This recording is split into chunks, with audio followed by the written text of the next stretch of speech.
Thimje Rubati, 50 vjeç, mbeti I plagosur nga një atentat me armëzjarri mbrëmjen e së premtes në lagj nr. 4 në Sarand, pranë biznesit të tij, ndërsa ende nuk janë identifikuar autorët. Me 2 identitete dhe disa precedentë të mëparshëm, Rubati mori 3 plumba nga 2 persona të maskuar me motomjet. Fillimisht u nis drejt spitalit të Sarandës dhe më pas u transportua drejt Janinës në gjendje të rëndë shëndetësore.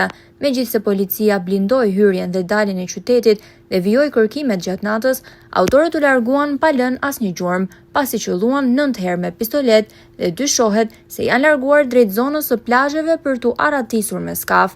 Një natë para ngjarjes, në të njëjtin vend, djali I Thimje Rubatit, 27 vjeçari Andrea Rubati me 2 shokët e tij, Antonio Lefteri dhe Angel Dalanaj, dhunuan dhe kanosën oficerin e policisë Mihal Velco, por grupi hetimor e ka përjashtuar këtë pistë nga hetimi. Organizatorët e atentatit mund të kenë përdorur si moment pikërisht për të devijuar hetimet.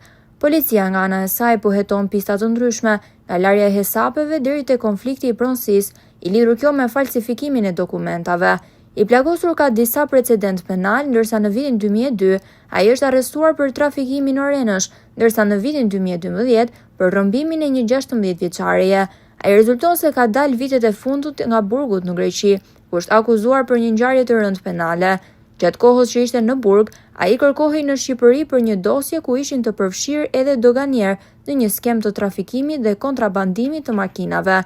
Rubati u dënua nga gjykata e apelit me kusht, duke mos kryer asnjë ditë burg në Shqipëri.